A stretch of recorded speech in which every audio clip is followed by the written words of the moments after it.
Friday suspense.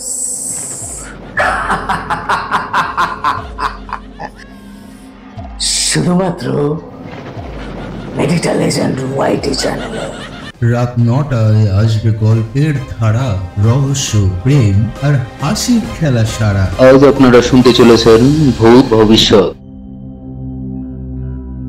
15 দিনের ছুটিতে কলকাতা যাওয়ার আগে সহকারী দারোগা প্রতুল গুপ্তকে শেষ ফাইলটি বুঝিয়ে দিয়ে মণিলাল মুখার্জি ঘড়ির দিকে তাকিয়ে দেখেন রাত 8টা বেজে গেছে। এতটা দেরি হবে বুঝতে পারেননি। রাতে গ্রামের কিছু লোক তাকে খাওয়ার নিমন্ত্রণ করেছে। সহকারী দারোগাকে বললেন, চলি প্রতুলবাবু, 15 দিন পরে আবার দেখা হবে। এই গ্রামে আসার পর মাঝে মধ্যেই অবসর সময়ে গরুর গাড়িতে চড়ে ঘুরে বেড়াতে ভালোবাসেন মণিলালবাবু। সেটা মনে করে প্রতুলবাবু জিজ্ঞেস করলেন, জিপটা তৈরি আছে নাকি ছুটির মেঝেতে গরুর গাড়িতে যাবেন? মণিলাল মুখার্জি উত্তর দিলেন, না, ভাবছি হেঁটেই যাব।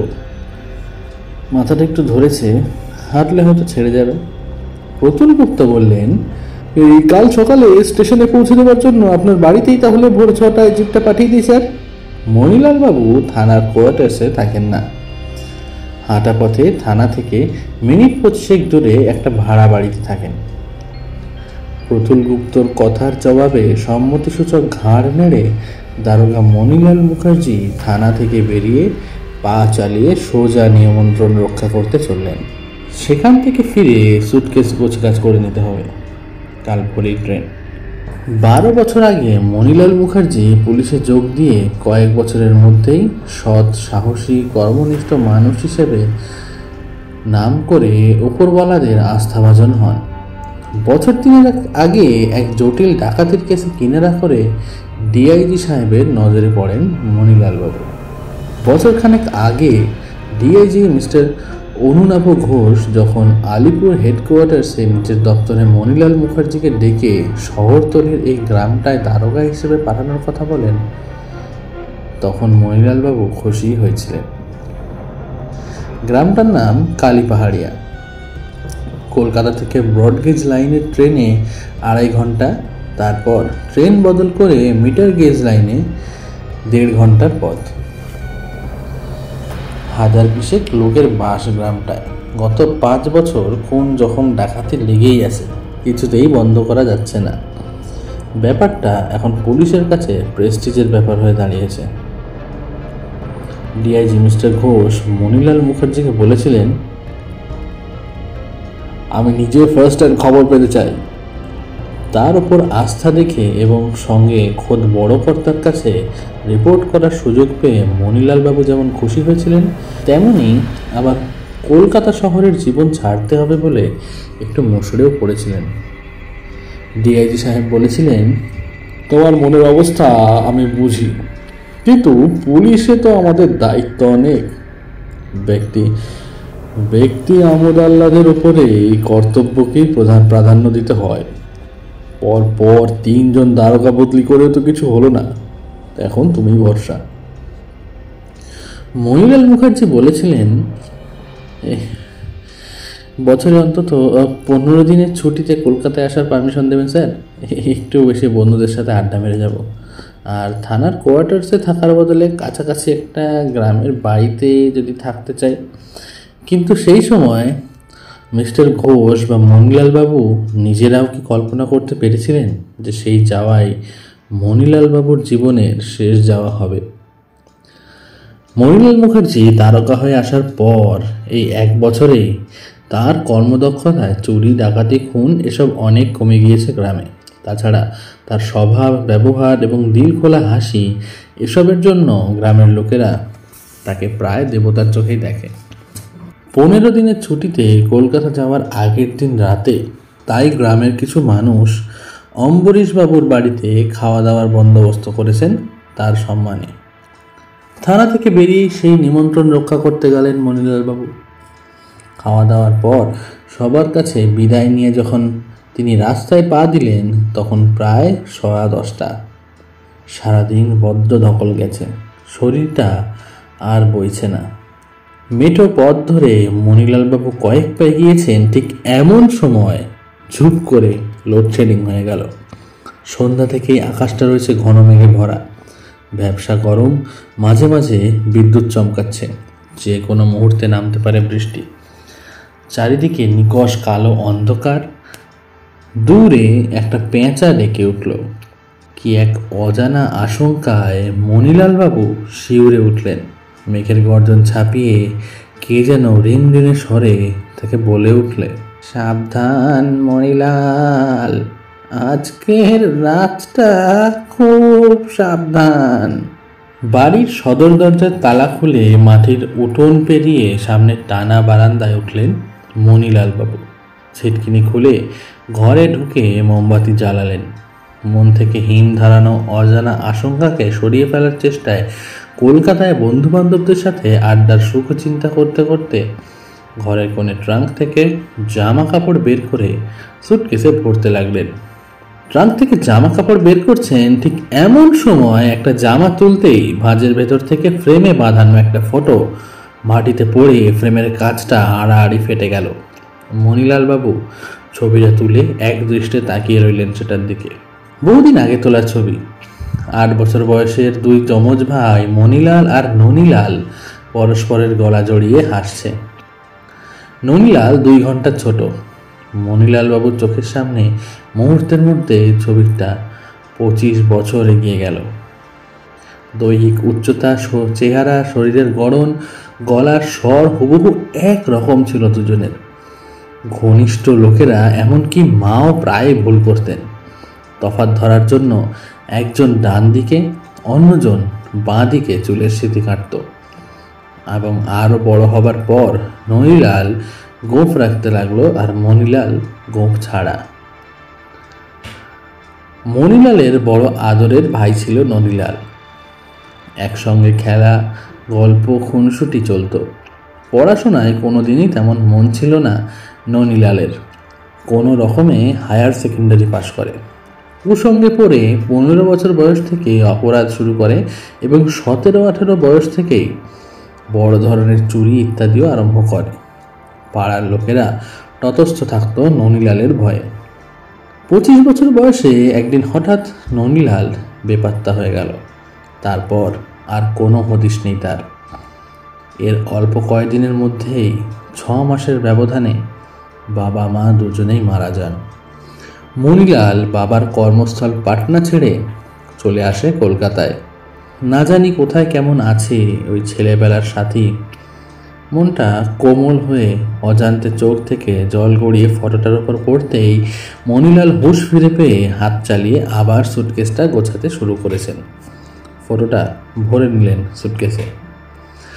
গোছানোর কাজ শেষ করে শুয়ে পড়লেন মণিলালবাবু। ঘরের মধ্যে ব্যবসা গরম, তার উপর লোডশেডিংয়ে পাখা বন্ধ। ঘণ্টাখানেক শুয়ে থেকেও মণিলালবাবুর চোখে ঘুম এলো না। অতিষ্ঠ হয়ে একসময় উঠে পড়ে 1 গ্লাস জল খেয়ে বাইরে মাটির উঠোনে গিয়ে একটা শতরঞ্চি পেতে শুয়ে পড়লেন খোলা আকাশের নিচে। মিনিট 10 পর তীর তীর করে মৃদু হাওয়া বইতে শুরু করলো। একটা চাদর গায়ে টেনে মণিলালবাবু আরামে চোখ বুজলেন এবং একটু পরেই ঘুমিয়ে পড়লেন। মণিলালবাবু অঘরে ঘুমোচ্ছেন, ঠিক এমন সময় ঝুপ করে একটা ছায়ামূর্তি টপকে মণিলালবাবুর উঠোনে নামলো। ছায়ামূর্তির হাতে ধারালো এক ছোরা। ছায়ামূর্তিটা ননীলাল, মণিলালবাবুর যমজ ভাই। সে এখন দুর্ধর্ষ এক ডাকাত। এই গ্রামে ডাকাতি, খুন সব কিছুরই মূলেই সেই ননীলাল। বিড়ালের মতো নিঃশব্দে ননীলাল এগিয়ে গেল ঘুমন্ত মণিলালের দিকে। দাদা নয়, ননীলালের কাছে আজ মণিলালের পরিচয়। সে তার রুজি রোজগারের পথের একমাত্র বাধা। ননীলাল ওই ছোরা দিয়ে অনেককে খুন করেছে। আজ সেই ছোরা হাতে ঘুমন্ত যমজ ভাই মণিলালের দিকে এগিয়ে গেল। অন্ধকারের মধ্যে ঘুমন্ত মণিলালের মুখটা চেপে ধরে সজোরে ধারালো ছোরাটা বসিয়ে দিল বুকের মাঝখানে। ছোরাটা টেনে বের করা মাত্র গল গল করে রক্ত বেরিয়ে ভিজে গেল চাদর আর শতরঞ্চি। এবার তাড়াতাড়ি চাদর, শতরঞ্চি শুদ্ধ মৃতদেহটা মুড়ে পুকুরে ফেলে দিলেই নিশ্চিন্ত। ননিলাল আস্তে আস্তে সদর দরজা খুলে এদিক ওদিক তাকিয়ে দেখে নিল রাস্তায় লোকজন কেউ নেই। সদর দরজা বন্ধ করে ফিরে আসবার সময় হঠাৎ ননিলালের মনে হলো পুকুরে ফেললে মৃতদেহটা 2-4 দিন পর ভেসে উঠতে পারে, তাহলে সব প্ল্যান বানচাল হয়ে যাবে। তার চেয়ে বাড়ির উঠোনে গর্ত খুঁড়ে শতরঞ্চি সমেত মৃতদেহটা পুঁতে ফেললেই সব থেকে নিশ্চিন্ত।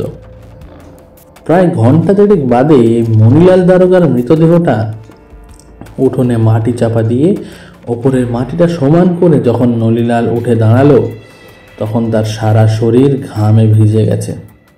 যাক, নিশ্চিন্ত, এখন থেকে সে হবে মনিলাল দারোগা।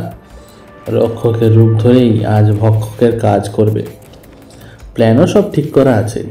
সেঙ্গাতকে বলাই আছে রাতের মধ্যে ননিলাল ডেরায় ফিরে না গেলে সেঙ্গাত বুঝে নেবে যে প্ল্যান মাফিক কাজ নির্বিঘ্নে শেষ হয়েছে, এবং সেক্ষেত্রে সেঙ্গাত 5 দিন বাদে রাতের অন্ধকারে হ্যান্ডবিলটা গ্রামের গাছে লাগিয়ে দেবে। কিছুক্ষণ বাদে ঘরে ঢুকে সুটকেস খুলে মনিলালের জামা কাপড় পরে তার মতো বাঁদিকে স্মৃতি কেটে নিল। গোফটা সে আগেই কামিয়ে নিয়েছিল। এরপর ননিলাল সুটকেসের মধ্যে থেকে থানার ফাইলপত্র আর মনিলালের ডায়েরিটা বের করে পড়তে শুরু করলো। ছোটবেলা থেকেই মনিলালের অভ্যেস ছিল রোজ ডায়েরি লেখা। এটা ননিলাল জানতো বলেই সে এত বড় ঝুঁকিটা নিয়েছে। ডায়েরির শেষ পাতায় সেই দিনেরই তারিখ।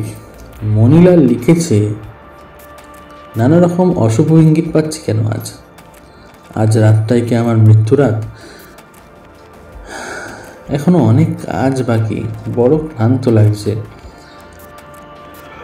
ঘুম পাচ্ছে, আর ভাবতে পারছি না। ডায়েরির এই পাতাটা ছিঁড়ে কুচি কুচি করে ননিলাল জানলা দিয়ে বাইরে ফেলে দিল। ঘন্টা 2 বাদে যখন বৃষ্টি থামলো, তখন থানার ফাইলের খুঁটিনাটি, মনিলালের জীবনে ইতিমধ্যে ঘটে যাওয়া উল্লেখযোগ্য ঘটনা, তার বন্ধু বান্ধবদের নাম ঠিকানা সব মন দিয়ে পড়ে ফেললো ননিলাল। ভোরের দিকে সুটকেস থেকে ফটোটা বের করে খিড়কির পুকুরে ছুঁড়ে ফেলে দিল। ব্যাস, আর কোনো প্রমাণই রইল না যে মনিলাল দারোগার কোনো যমজ ভাই ছিল। এখন থেকে সেই হচ্ছে মনিলাল মুখার্জি। সকাল 6টায় থানার জিপ এসে হর্ন দিল। মনিলাল দারোগার সুটকেস নিয়ে সদর দরজায় তালা লাগিয়ে দারোগা বেশি ননিলাল কলকাতার 15 দিনের ছুটি কাটাতে জিপে উঠে বসল। গ্রামের স্টেশনে যে 2-4 জন কুলি তখন আড়মোড়া ভাঙছিল, তারা এগিয়ে এসে দারোগা বাবুকে নমস্কার করল। স্টেশন মাস্টার এগিয়ে এসে বললেন, ট্রেনটা আজ 45 মিনিট লেটে আছে স্যার, ততক্ষণ ওই আমার ঘরে গিয়ে বসুন। খাতির করে দারোগা বাবুকে ঘরে বসিয়ে চা আনলেন স্টেশন মাস্টার।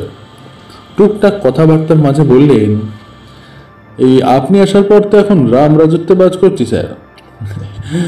আগে রাতের ডিউটি পড়লে বুকটা ডিপ করতো, পরদিন সকালে প্রাণ নিয়ে ঘরে ফিরতে পারবো কিনা তারই কোনো ঠিক ঠিকানা ছিল না। এই তো বছর 2 আগেই তো 3 মাসের মধ্যে ওই 2 জন স্টেশন মাস্টারকে খুন করে ক্যাশ লুট হয়। ওই দেখো আবার মায়ের কাছে আমি যেন মাসির গল্প শোনাচ্ছি। আপনি তো স্যার থানার ফাইলে সবই দেখেছেন। ননিলাল বলল, এই ফাইলের কথা বলতে ভালো কথা মনে পড়ে গেল। ওই আমার সুটকেসটা খুলে হলুদ মলাটওয়ালা ফাইলটা, ওই যেটার উপর কেস নাম্বার 118 লেখা আছে, ওটা একটু বের করে দিন তো মাস্টারমশাই, একবার চোখ বুলিয়ে নিই। কলকাতায় ডিআইজি সাহেবের সঙ্গে কেসটা নিয়ে একটু আলোচনা করতে হবে। ননিলাল সুটকেসের চাবিটা স্টেশন মাস্টারের দিকে এগিয়ে দিল। ঘরের কোণে রাখা সুটকেসটা খুলে স্টেশন মাস্টার ফাইলটা এনে দিলেন দারোগাবাবুকে। চায়ে চুমুক দিতে দিতে ননিলাল ফাইলটা খুলে পড়ার ভান করল কিছুক্ষণ। ইতিমধ্যে গ্রামে আরও জনাচারেক লোক দারোগাবাবুকে দেখে নমস্কার করতে ঘরে ঢুকলেন। ননিলাল তাদের বলল, আরে বসুন বসুন। 2-4টা কথাবার্তার পর উঠে গিয়ে সুটকেস এনে টেবিলে রেখে ননিলাল বলল, সময় যখন আছে তখন ভালো করে গুছিয়ে নিই। কাল রাতে নেমন্তন্ন খেয়ে ফিরে এসে এত ঘুম পেয়েছিল যে কোনো মতে জীবন জিনিসপত্র ঠেসে নিয়েছি। এই সময় হঠাৎ ননিলালের মনে হলো একটা সাবধানতা নেওয়া এখনও বাকি থেকে গেছে। যদিও ছোটবেলা থেকেই ওর আর মনিলালের লেখা প্রায় একরকম, চট করে তফাৎ ধরা যায় না, কিন্তু মনিলাল দারোগা হিসেবে তাকে তো কাগজে ফাইলে অনেক লিখতে আর সই করতে হবে। তার হাতের লেখায় যদি সূক্ষ্ম তারতম্য কেউ ধরে ফেলে, সেক্ষেত্রে একমাত্র উপায় হচ্ছে নিজের ডান হাতের বুড়ো আঙুলটা জখম করে ফেলা। সুটকেসটা গুছিয়ে বন্ধ করে ট্রেন আসছে কিনা দেখবার ভান করে ননিলাল দরজায় হাত রেখে মুখটা বাইরে বাড়ালো।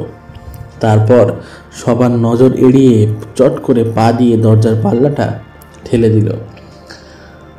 দরজাটা আছড়ে বন্ধ হবার শব্দে ঘরের উপস্থিত সবাই সেদিকে তাকিয়ে দেখে দারোগাবাবুর ডান হাতের বুড়ো আঙুল বন্ধ দরজার পাল্লায় সাংঘাতিকভাবে থেতলে গিয়ে রক্ত বেরোচ্ছে। যন্ত্রণায় দারোগাবাবু মাটিতে বসে পড়েছেন। তাড়াতাড়ি সবাই ছুটে গিয়ে দারোগাবাবুর আঙুলে ওষুধ লাগিয়ে ব্যান্ডেজ বেঁধে দিতে ব্যস্ত হয়ে পড়লেন। একটু বাদে হুইসেল দিয়ে ট্রেনটা এসে পড়ল। মনিলাল দারোগা সেজে ট্রেনে কলকাতা রওনা দিল 15 দিনের ছুটি কাটাতে। হাওড়ায় পৌঁছে স্টেশন থেকে ননিলাল আলিপুর পুলিশ হেডকোয়ার্টার্সে ফোন করে। টেলিফোন অপারেটর তো মনিলাল দারোগার ফোন পেয়ে হই হই করে উঠল, স্যার এই আপনাকে নিয়ে তো আলোচনা হয় এখানে। এই সবাই সবাই সবাই আপনার আর প্রশংসায় পঞ্চমুখ। এই ধরুন একটু ধরুন, এই ডিআইজি সাহেবকে লাইনটা দিচ্ছি। উনি বলেই রেখেছেন যে এই আপনি ফোন করলে যেন ওকে লাইনটা দিই। একটু পরে ডিআইজি মিস্টার অরুণাভ ঘোষের গলা শোনা গেল, আরে মনিলাল, তুমি তো প্রায় অসাধ্য সাধন করেছো হে। চুরি ডাকাতি খুন এসব যে এখন কমানো যাবে ওখানে, সেই আশা তো আমি ছেড়েই দিয়েছিলাম। পুলিশের মান রেখেছো তুমি। ননিলাল উত্তর দিল, এ তোমার কর্তব্য স্যার।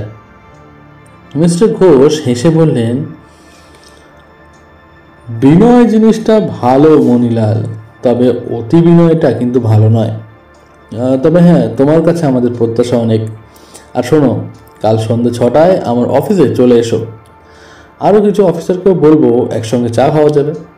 পরের দিন সন্ধ্যায় ডিআইজি সাহেবের ঘরে চা, কেক, পেস্ট্রি সহযোগে গল্পগুজব চলল। সবাই তারিফ করলো মনিলাল দারোগার।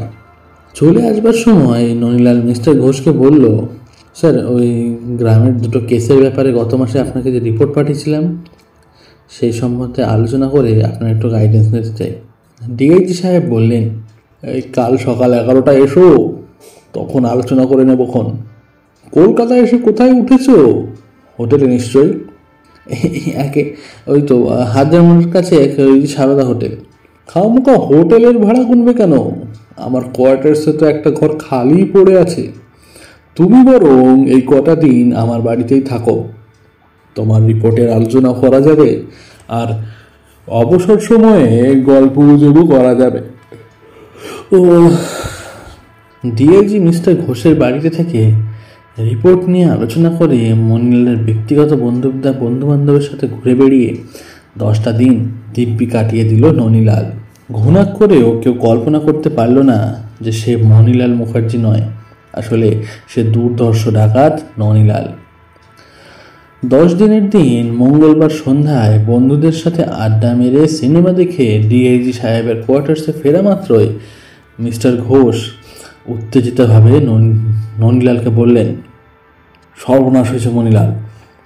আজ দুপুরে খবর এসেছে যে কাল রাত্রে আবার নাকি খুন হয়েছে তোমার এলাকায়।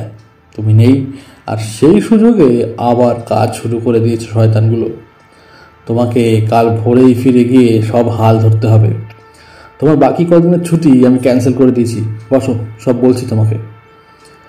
ডিআইজি সাহেব যা বললেন তার সারমর্ম হলো এই যে সেদিন দুপুরে খবর পৌঁছেছে যে 4 দিন আগে শুক্রবার সকালে গ্রামের লোকেরা গোটা 10 গাছে হ্যান্ডবিলের মতো নোটিশ ঝুলে থাকতে দেখে।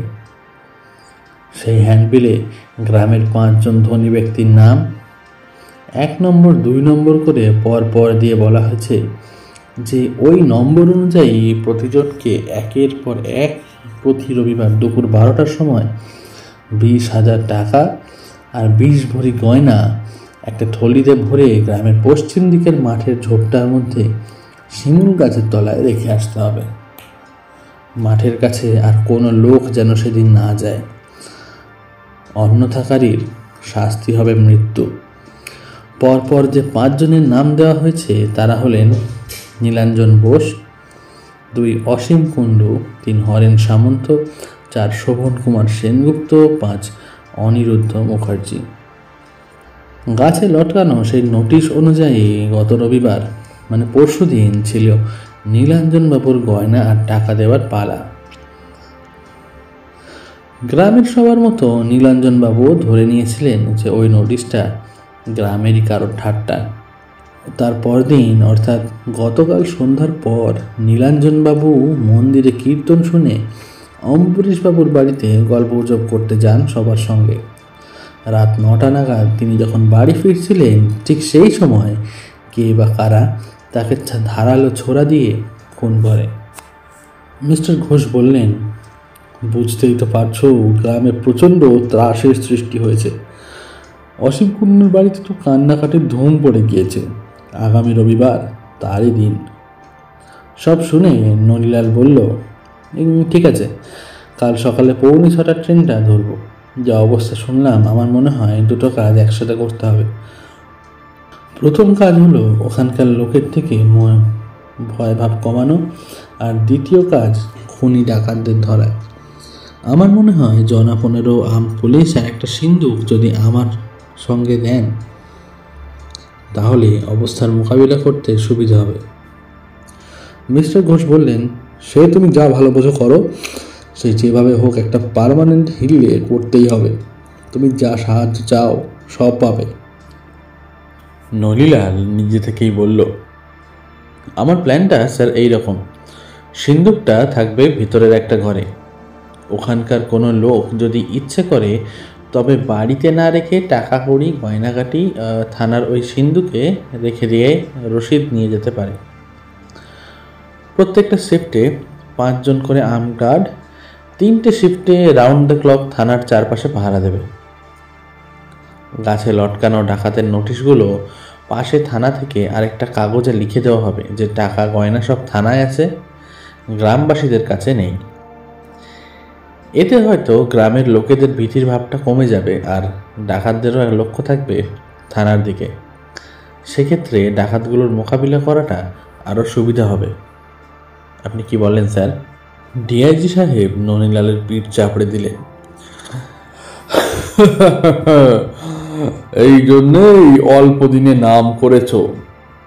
সাধারণ লোকের মনস্তত্ত্ব বোঝা আর রহস্যের কিনারা করার ক্ষমতা দুটোতে দখল থাকলে তবেই একজন ভালো পুলিশ অফিসার হওয়া যায়।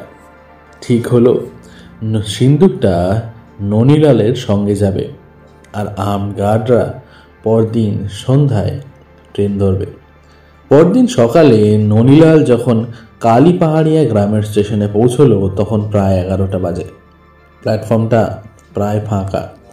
দারোগাবাবুকে দেখে স্টেশন মাস্টারের ধরে যেন প্রাণ এলো। দৌড়ে এসে বললেন, যাক, আপনি এসে পড়েছেন। আর এদিকের খবরটা শুনেছেন তো? আপনিও গেছেন আর সঙ্গে সঙ্গে আবার আরম্ভ হয়েছে। সবাই আপনার ফেরার অপেক্ষায় রয়েছে। নলিলাল ঘাড় নেড়ে বুঝিয়ে দিল যে খবর শুনেছি। তারপর বলল, কই কুলি টুলি কাউকে তো দেখছি না, কোথায় গেল সব? আরে আমার সঙ্গে মালপত্র রয়েছে। স্টেশন মাস্টার বললেন, এই পারতপক্ষে আর কেউ নাকি ঘর থেকে বেরোচ্ছে না। প্রাণটা তো আগে। স্টেশন মাস্টারের চাকরি না হলে আমি কি আর বেরোতাম? প্ল্যাটফর্মের শেষ প্রান্তে একটা লোক বসে ঝিমোচ্ছিল।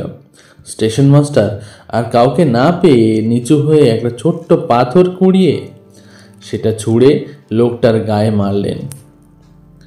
পাথরটা গায়ে লাগতেই লোকটা থতমত খেয়ে তাকালো। স্টেশন মাস্টার হাতের ইশারায় তাকে ডাকলেন। লোকটা উঠে এগিয়ে গেলে স্টেশন মাস্টার আঙুলের ইঙ্গিতে তাকে দারোগা বাবুর জিনিসপত্র পৌঁছে দিতে বললেন। ননীলালের জিজ্ঞাসা দৃষ্টির জবাবে স্টেশন মাস্টার বললেন, আপনি যেদিন থেকে গেলেন সেই দিন থেকেই ওকে দেখছি, বোধহয় আশেপাশের কোনো গ্রামের লোক। বদ্ধ কালা আর বোবা। আপনাকে সেদিন ট্রেনে তুলে দিয়ে ফিরছি, দেখি উল্টো দিকের মাঠের ভেতর দিয়ে একটা লোক হেঁটে আসছে। তখন থেকেই প্ল্যাটফর্মে আছে, প্যাসেঞ্জারদের জিনিসপত্র ট্রেনে তুলে দেয়, কারোর বাড়িতে টুকটাক ওই কাজ করে দেয়, বিনিময়ে কেউ কিছু খেতে দিলেই সে সন্তুষ্ট। আর একটা জিনিস দেখছি, সেটা হচ্ছে যে লোকটা ভালো গরুর গাড়ি চালাতে পারে। বোবা কালা লোকটা তখন টেনে হিচড়ে সিন্দুকটাকে নিয়ে গিয়ে স্টেশনের বাইরে দাঁড় করানো একটা গরুর গাড়িতে ওঠাবার চেষ্টা করছে। স্টেশন মাস্টার আর ননীলাল গিয়ে হাত লাগালো। এমন চেহারার লোক ননীলাল আগে কখনো দেখেনি। মাথায় চোখের ভুরুতে চুলের চিহ্ন মাত্র নেই, পরনে খাটো ধুতি, ফতুয়া এবং চোখে আদ্যিকালের পুরো কাঁচওয়ালা চশমা। একটু পরে ননীলাল ভাবল যে পৌঁছানোর খবরটা না দেওয়াতেই হয়তো থানার জিপটা আসেনি। তবে এক হিসেবে ভালোই হয়েছে, গরুর গাড়িতে যেতে যেতে সে গ্রামটা ভালো করে খুঁটিয়ে দেখে নেওয়া যাবে। এর আগে ননীলাল গ্রামটা দেখেছে বটে, কিন্তু সেটা সবসময় রাত্রিরে। দিনের আলোয় ভালো করে দেখে নেওয়া দরকার। মণিলাল দারোগা হিসেবে সব তো তার নখদর্পণে থাকবার কথা। গরুর গাড়িটা ক্যাঁচ ক্যাঁচ শব্দ করতে করতে চলেছে। ন্যাড়া মাথা লোকটা চালকের আসনে। থানায় পৌঁছানো মাত্রই দারোগা বাবুকে দেখে থানার সবাই হাঁফ ছেড়ে বাঁচল। গ্রামের লোকেরা খবর পেয়ে এক এক করে দৌড়ে এলো। অসীম কুণ্ডু এসে ননীলালের পায়ে আছড়ে পড়ে কাঁদতে কাঁদতে বলল, এখন আপনি ভরসা দারোগা বাবু। সকলের ভাবটা এরকম যেন যে যাক ধন্বন্তরী এসে গিয়েছে, এখন আর কোনো অন্যায় জুলুম হওয়ার উপায় নেই। মণিলাল দারোগার ওপর গ্রামের লোকের যে অসীম বিশ্বাস, এটা ননীলাল শুনেছিল, কিন্তু এতটা কল্পনা করতে পারেনি। মনে মনে ভাবল ভালোই হলো, তার প্ল্যান মাফিক কাজটা করা এতে অনেক সহজ হবে। গ্রামের লোকের উদ্দেশ্যে মণিলাল বলল, আপনারা চিন্তা করবেন না, ডিআইজি সাহেবের সঙ্গে আমি কথা বলে সব বন্দোবস্ত করে এসেছি। আজকে রাতের মধ্যেই 15 জন আর্মড পুলিশ আসছে কলকাতা থেকে। তারা দিনরাত বন্দুক নিয়ে পাহারা দেবে থানার চারপাশটা। আর এই যে সিন্দুকটা দেখছেন, এইটা থাকবে থানার ভেতরের ঘরে। আপনারা যদি চান তো আপনাদের টাকা কড়ি গয়নাগাটি ওই সিন্দুকে রাখার জন্য জমা দিতে পারেন। কি কি জমা দিলেন থানা থেকে তার পুরো রসিদ দিয়ে দেওয়া হবে। ইতিমধ্যে রটিয়ে দেওয়া হবে যে টাকা কড়ি সোনাদানা সব দারোগা বাবুর জিম্মায় আছে থানার মধ্যে। তার ফলে এই ডাকাতি খুন যখন যারা করছে তাদের রাগটা পড়বে আমার ওপর আর থানার ওপর। বদমাশগুলোকে ধরতে অনেক সুবিধা হবে। বলা বলি করতে লাগলো, দারোগা বাবু মানুষ নন, আমাদের জন্য নিজের প্রাণের রিস্ক নিচ্ছেন। ননীলাল অমায়িক হাসি হেসে বলল, এ তো আমার কর্তব্য, আমি শুধু দায়িত্ব পালন করছি। গ্রামের লোকেরা তখনই টাকা গয়না জমা দেওয়ার জন্য ব্যস্ত হয়ে উঠল। ননীলাল বলল, ব্যস্ত হবেন না, আগামী রবিবার তো এখনো 4 দিন দেরি। কলকাতা থেকে আমগার্ডরা আসুক, তারপরও সব হবে। সবাই চলে যাওয়ার পর ননীলাল সহকারী দারোগাকে বলল, আজকের দিনটা একটু সামলে নিল প্রতুলবাবু, কাল থেকে আমি পুরো দস্তুর হাল ধরব। এখন বাড়ি গিয়ে একটু বিশ্রাম নেই, বিকেলে গরুর গাড়িতে এই গ্রামটা চক্কর মেরে অবস্থাটা সরেজমিনে একবার দেখে আসবো। এর মধ্যে তেমন কিছু ঘটলে পরে আমায় খবর দেবেন। ননীলাল থানা থেকে বেরিয়ে পড়ল। গরুর গাড়িটা খানিকটা দূরে ছায়ায় রাখা ছিল। গরু দুটোকে ঘাস খাওয়ার জন্য ছেড়ে দিয়ে ন্যাড়া লোকটা গাড়িটার পাশে মাটিতে বসে ঝিমুচ্ছে। ননীলাল হেঁটে গিয়ে গরুর গাড়িতে উঠে ন্যাড়া লোকটাকে ডাকলো। ন্যাড়াটা ঝিমিয়েই চলেছে। হঠাৎ ননিলালের মনে পড়ল যে লোকটা বদ্ধ কালা। গরুর গাড়ি থেকে নেমে ঝিমুতে থাকা লোকটার পাশে গিয়ে ননিলাল পা দিয়ে তাকে ধাক্কা মারল। লোকটা ধর্মড়িয়ে উঠল আর ননিলাল হতভম্ব হয়ে শুনল। সঙ্গে সঙ্গে দূরে ঘাস খেতে থাকা গরুটা বলে উঠল, আয় লোক, ওকে লাথি মারতিস কেন? দারোগা হয়ে দেখি বড্ড বার বেড়েছিস। অথচ আশেপাশে লোকজনের চিহ্ন মাত্র নেই। ননিলাল তাজ্জব হয়ে হাঁ করে গরুর গাড়িটার দিকে চেয়ে রইল। তারপর ভাবল, নিশ্চয়ই ভুল ভেবেছে। ন্যাড়া লোকটা গরু দুটোকে টেনে গাড়িতে জুতে দিল। ননিলালকে নিয়ে গাড়িটা ক্যাঁচকোচ শব্দ তুলে রওনা দিল। মনিলাল দারোগার বাড়িতে পৌঁছে সদর দরজার তালা খুলে ভেতরে একটা পা দিয়েই থমকে দাঁড়ালো ননিলাল।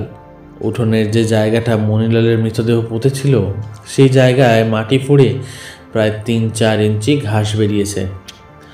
উঠোনের বাদবাকি অংশ যেমন পরিষ্কার ছিল ঠিক তেমনই আছে, ঘাসের চিহ্ন মাত্র নেই।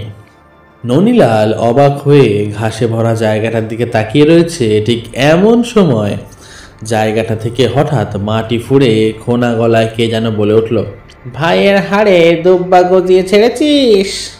ইলেকট্রিক শক খাওয়ার মতো ননিলাল চমকে দুপা পিছিয়ে গেল। ন্যাড়া লোকটা গাড়ি থেকে সুটকেসটা মাথায় নিয়ে পাশে এসে দাঁড়াতেই ননিলাল সম্বিত ফিরে পেয়ে এগিয়ে গিয়ে ঘরের দরজাটা খুলে সুটকেসটা রাখার জায়গা দেখিয়ে দিল। সুটকেস রেখে ন্যাড়া লোকটা ধুতির কোঠায় কপালের ঘাম মুছে নিচু হয়ে ননিলালকে নমস্কার করে বিদায় নেওয়ার জন্য হাত পেতে দাঁড়ালো। পকেট থেকে পয়সা বের করে তাকে দিতে গিয়ে হঠাৎ ননিলালের মনে হলো যে লোকটাকে দিয়ে আগাছা পরিষ্কার করার ভান করে ঘাসগুলো তুলিয়ে নেওয়া দরকার। তার আগে দুপুরের খাবারটা খেয়ে নিতে হবে, কারণ খুব খিদে পেয়েছে।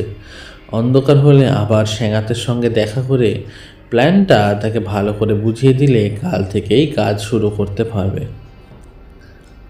পয়সা নিয়ে ন্যাড়া লোকটা খাবার আনতে চলে গেল। সেই অবসরে ননিলাল বাকি প্ল্যানটা মনে মনে ভালো করে ঝালিয়ে নিল।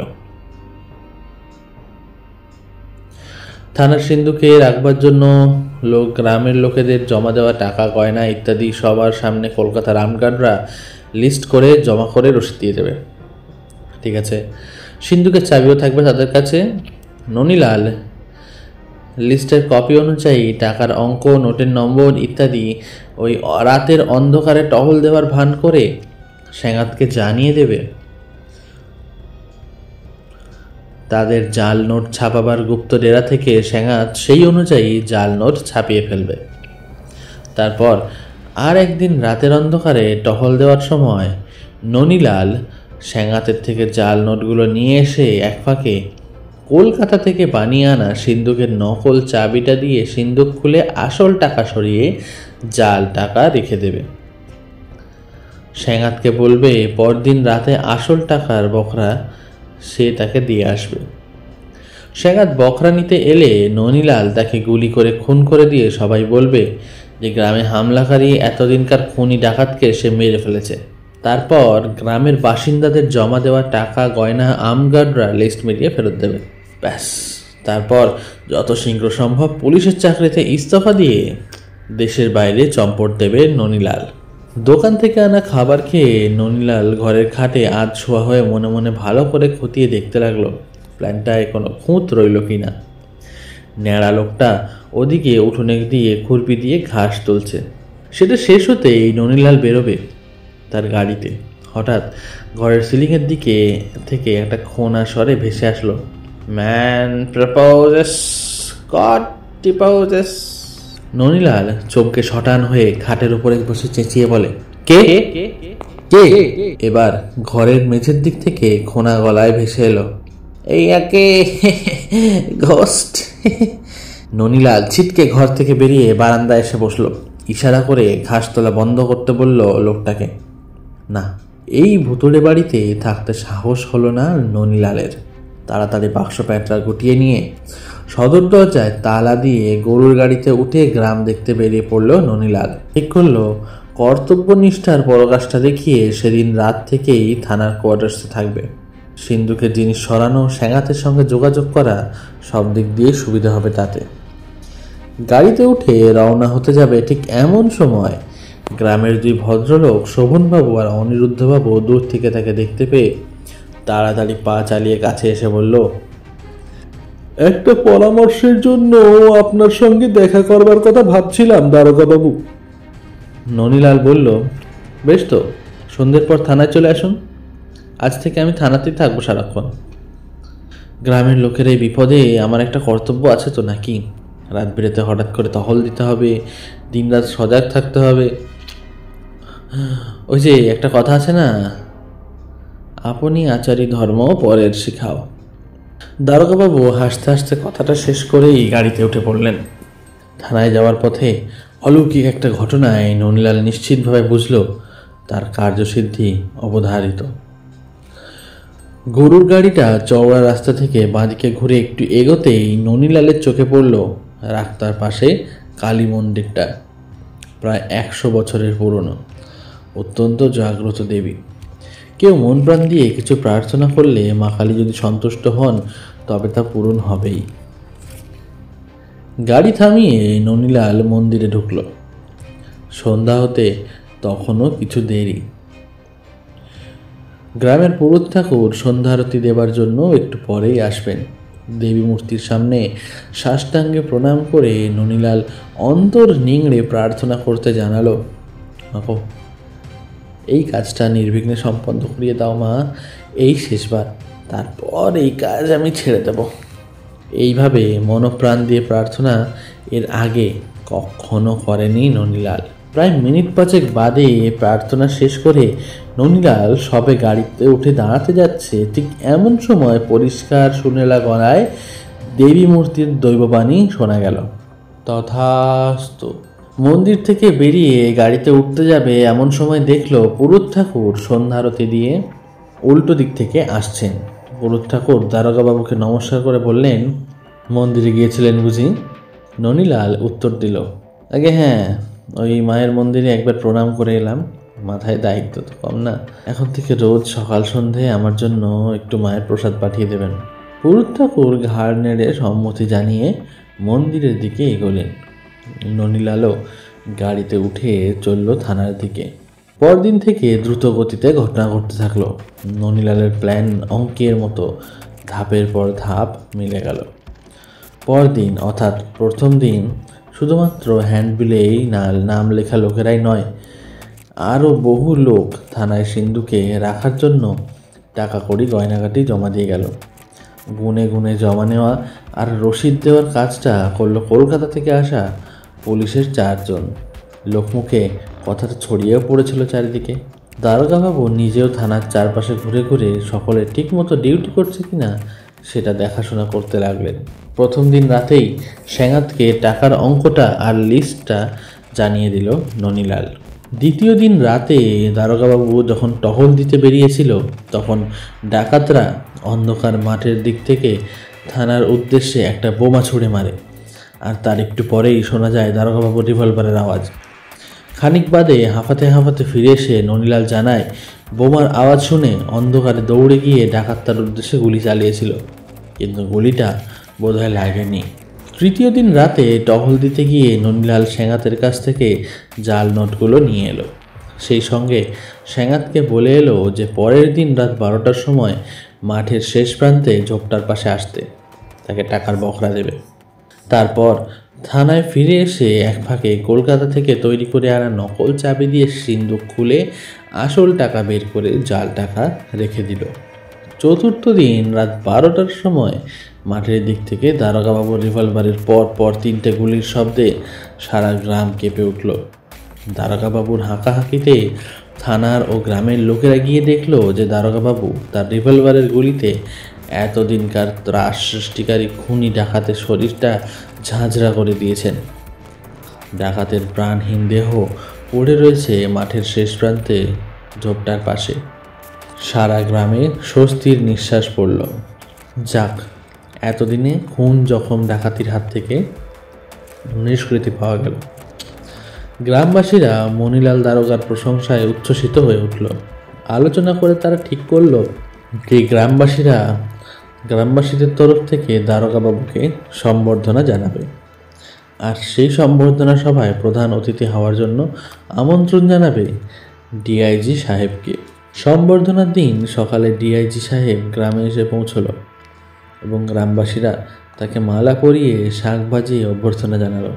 ঘণ্টা দুয়েক বাদে ননিলাল ডিআইজি সাহেবকে ঘুরিয়ে থানাতে দেখালো, তারপর গেল নিজের ঘরে। দারোগার চেয়ারে বসা ননিলাল আর তার উল্টো দিকে সামনের বড় টেবিলের ওপাশে চেয়ারে বসা ডিআইজি সাহেব কেস নিয়ে কথাবার্তা বলছেন। ঠিক এমন সময় দরজাটা ঠেলে ন্যাড়া লোকটা ঘরে ঢুকে ডিআইজি মিস্টার ঘোষের পেছনে এসে দাঁড়ালো।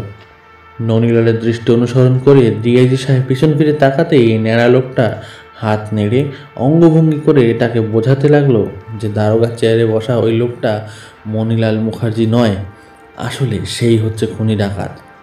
মিস্টার ঘোষের জিজ্ঞাসা দৃষ্টির উত্তরে ননিলাল তখন তড়বড় করে বলে উঠল, স্যার, লোকটা একেবারে বদ্ধ পাগল,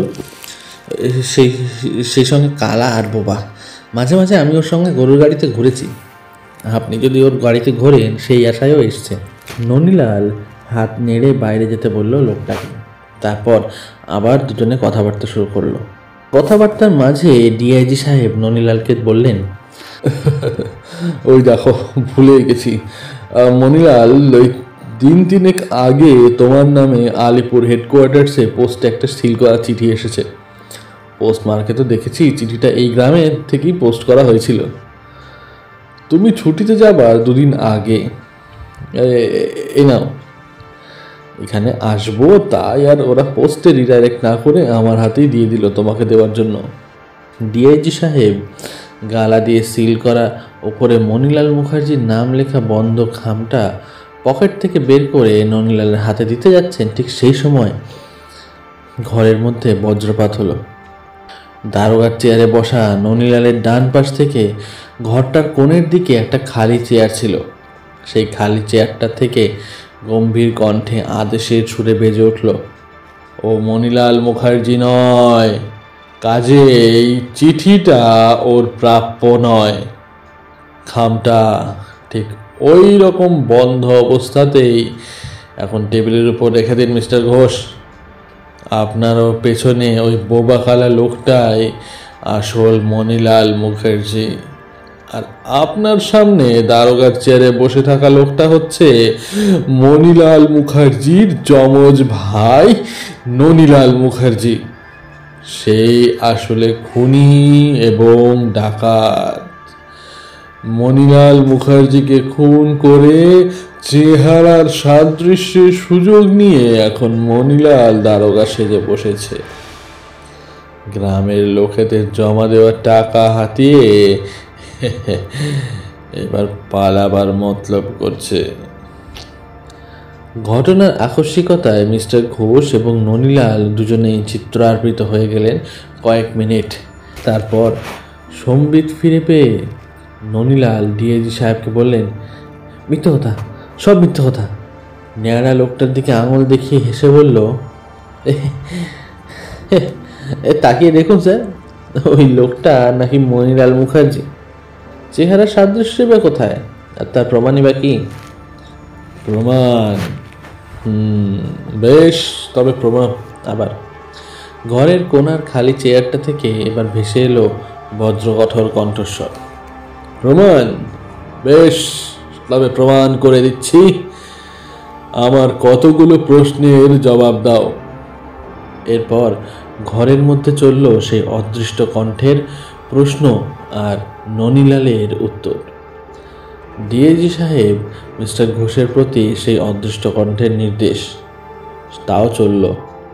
অদৃশ্য কণ্ঠ বলল, দারোগার চেয়ারে বসা লোকটাকে প্রথমে পুলিশ দিয়ে ঘিরে ফেলতে আদেশ দিন মিস্টার ঘোষ, যাতে পালাতে না পারে।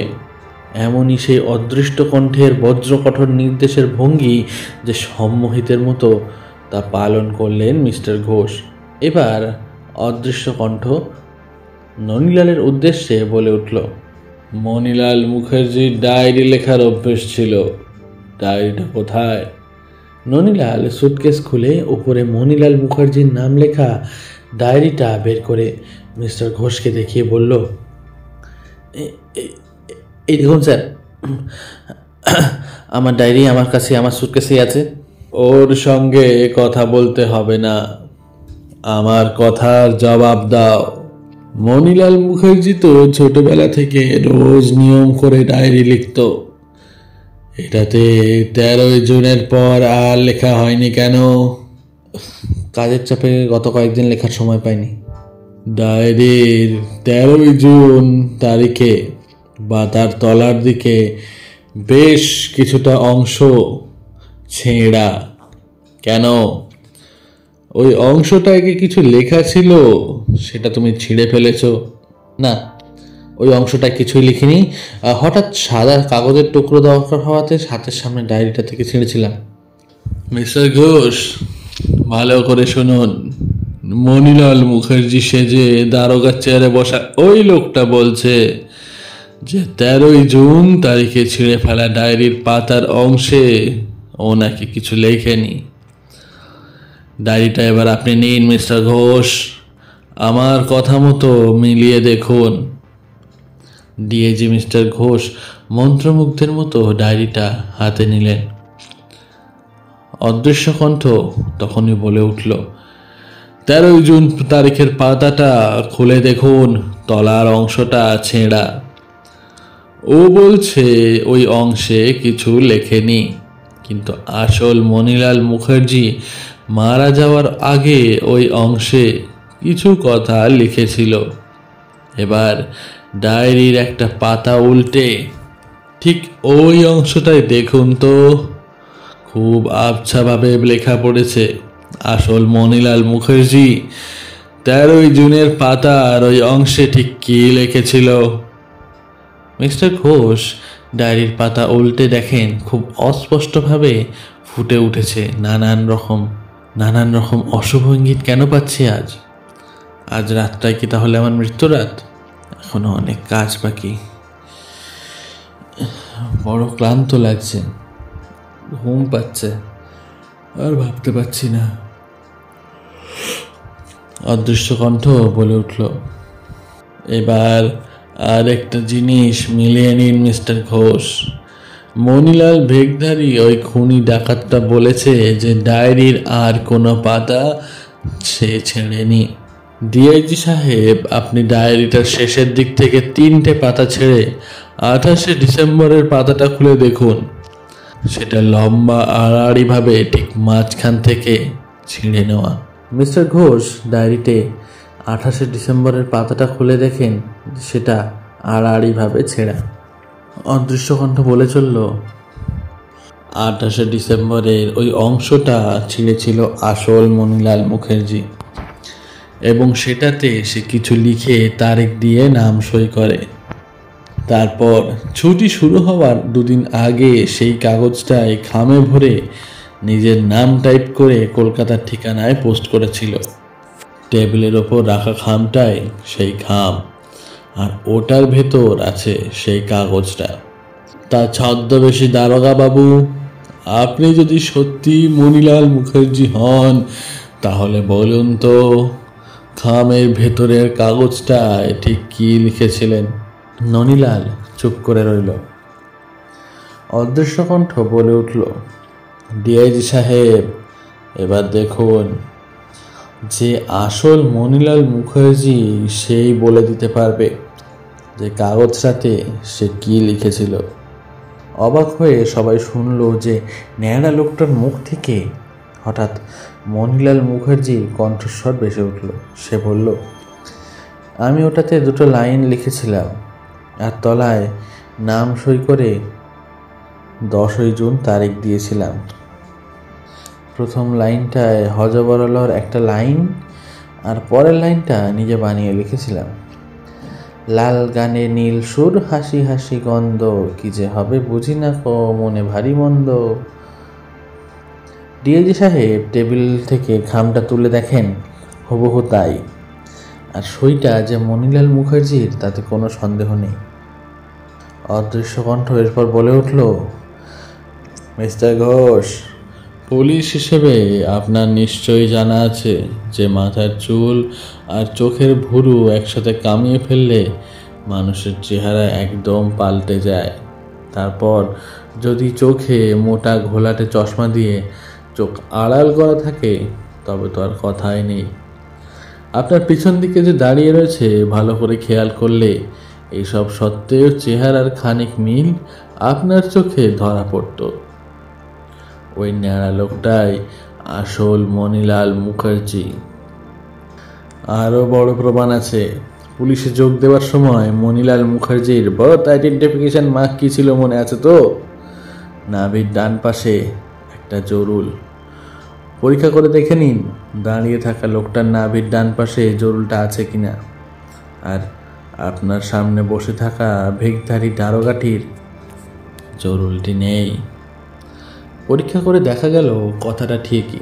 ডিআইজি সাহেবের হুকুমে ঘিরে থাকা পুলিশরা ননিলালের হাতে হাত করা লাগালো। বিকেলের সম্বর্ধনা অনুষ্ঠান মঞ্চে বসা মালা পরানো ন্যাড়ামাথা মণিলাল মুখার্জি উঠে দাঁড়িয়ে বলল, আমি কি আর বলবো বলুন, বরং ছোট ভাই বোনদের কিছু উপহার দেই আর একটা খেলা দেখাই।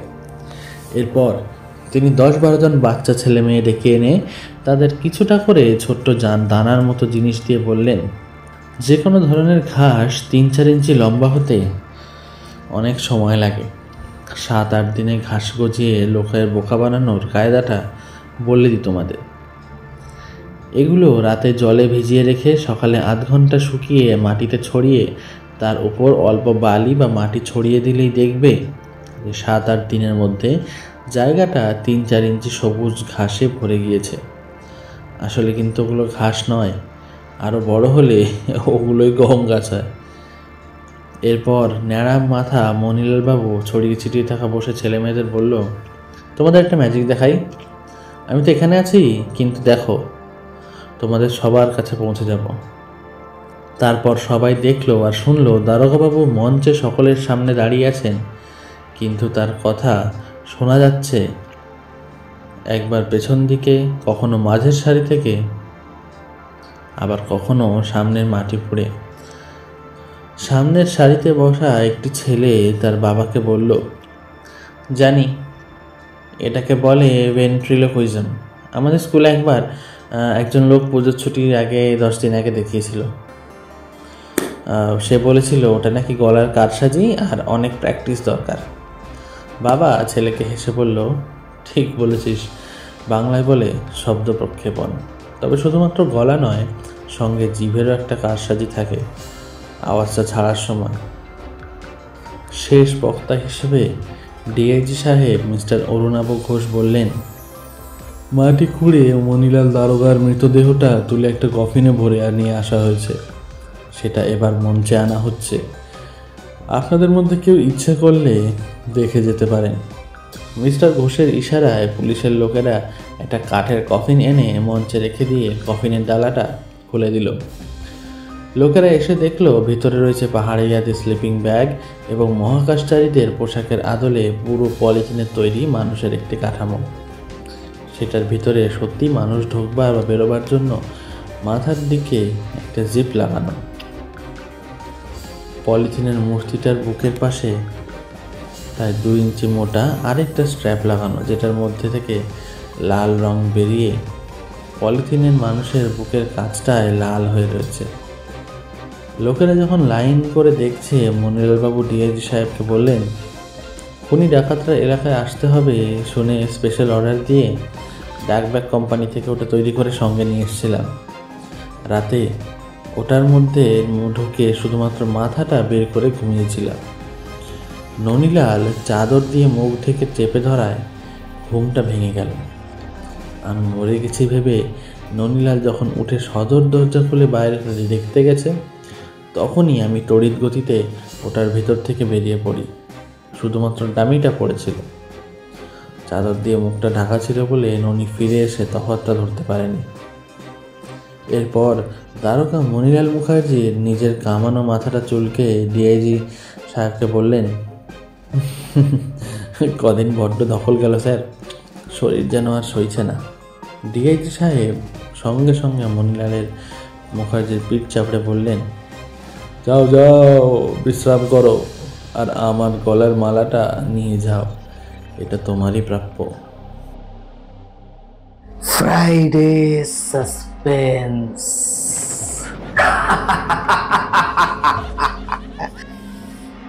শুধুমাত্র মেডিটা লেজেন্ড ওয়াইটি চ্যানেলে।